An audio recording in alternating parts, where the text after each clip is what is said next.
Olá, meu nome é Francisco Lopes, eu sou professor do Colegiado de Fisioterapia da UPE, Campus Petrolina, e a convite da TV Caatinga eu vou falar um pouco sobre cuidados que podemos ter considerando a ergonomia durante o home office ou o trabalho em casa.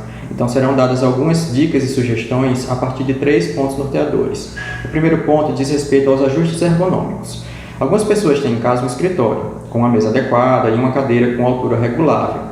Já outras pessoas estão trabalhando em locais improvisados, como por exemplo a mesa de jantar, que normalmente é mais alta do que uma mesa de escritório. Independente de você ter ou não o mobiliário adequado, a primeira sugestão é fazer o ajuste da altura da cadeira a partir da altura dos cotovelos. Imagine que você está com o cotovelo dobrado a mais ou menos 90 graus e nessa posição você deve ser capaz de apoiar os seus punhos na mesa. Caso você não tenha uma cadeira com altura regulável, você pode utilizar algum apoio, como almofadas ou travesseiros, para que você fique um pouco mais alto e ao mesmo tempo confortável.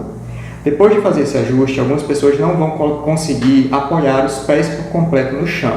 Para essas pessoas, também é sugerido um apoio para pés. Pode ser um banquinho, uma caixa, resmas de papel, de forma que enquanto você trabalha sentado, você esteja com os pés apoiados. Uma terceira sugestão é sobre a altura do monitor, e para aí a gente tem duas situações. A primeira situação é aquelas pessoas que têm um computador convencional, com monitor, CPU, teclado, mouse, tudo separado, ou aquelas pessoas que trabalham com um notebook, mas utilizam um monitor externo. Então a altura do monitor é sugerida que esteja a nível dos olhos, de forma que os olhos estejam alinhados com a borda superior do monitor. Caso você não tenha um monitor com altura ajustável, você também pode usar livros, resma de papel, uma caixa para ajustar a altura do seu monitor. Já a segunda situação são para aquelas pessoas que trabalham diretamente com notebook. Então, nesse caso, o notebook precisa estar completamente apoiado em cima da mesa e é necessário você encontrar uma inclinação de tela que favoreça uma visualização boa do material que você está trabalhando e, ao mesmo tempo, não permita que você fique muito tempo ou com a cabeça muito para frente ou com o pescoço muito tempo dobrado para baixo. É possível que em algum momento do dia você queira trabalhar em algum outro local da casa, como, por exemplo, no seu sofá ou na sua cama. Então, para essas situações, é recomendado que você utilize algum apoio para colocar o seu tablet ou o seu computador de forma que ele fique posicionado um pouco mais alto do que ele ficaria se ele estivesse diretamente no seu colo. Isso vai fazer com que diminua possíveis sobrecargas na região de pescoço e ombros. É muito comum a gente encontrar na internet diversas figurinhas mostrando certo e errado de posturas em diferentes situações de trabalho. A gente tem que entender que essas figuras elas não são verdades absolutas.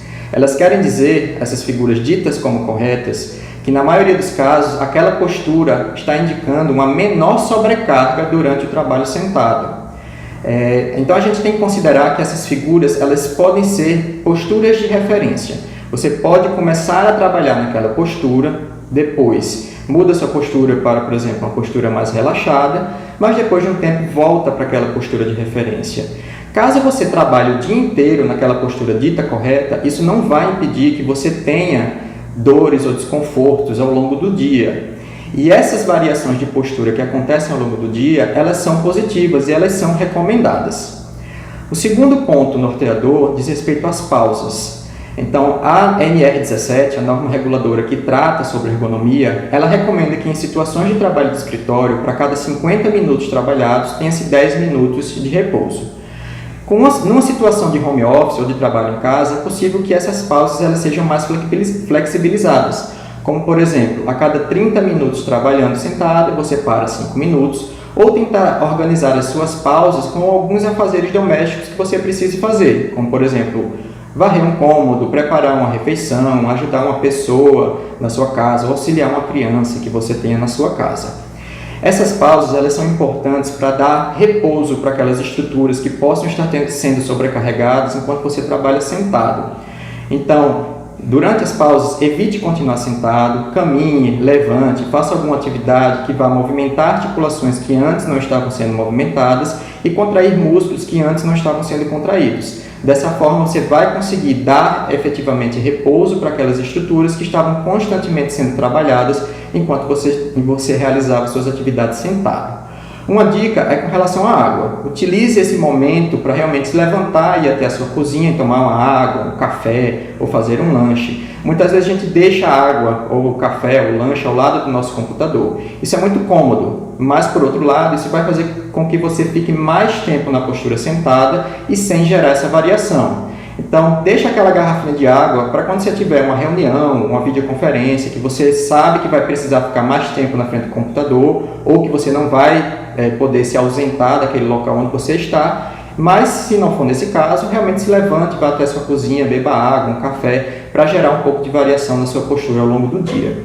E o terceiro e último ponto norteador está relacionado aos exercícios. O que é que a gente pode fazer durante esse período de home office para prevenir que dores ou desconfortos aconteçam, ou se essas dores e desconfortos já estejam acontecendo, o que é que a gente pode fazer para minimizar, para dar algum alívio?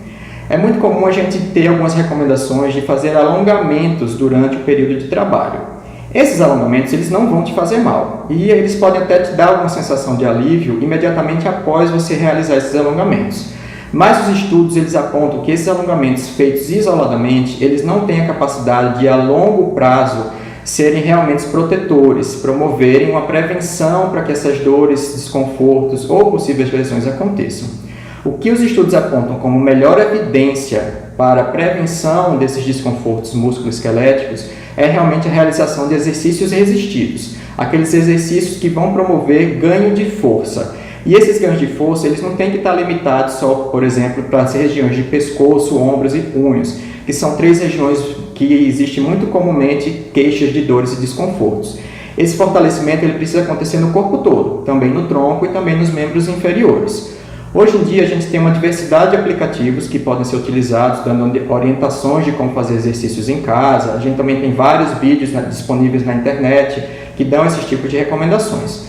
O ideal é que, para que esses exercícios sejam feitos de uma forma segura, você entre em contato ou com um profissional da educação física ou com um fisioterapeuta da sua confiança, para que eles possam fazer a recomendação de exercícios e atividades físicas, considerando a sua atual situação de saúde, possíveis limitações que você venha a ter, bem como os recursos e o espaço que você tem em casa. Assim a gente consegue garantir que esses exercícios vão ser feitos de forma adequada e segura. Então eu agradeço o convite da TV Caatinga e espero que essas dicas e sugestões venham a ser úteis para vocês que estão nos assistindo.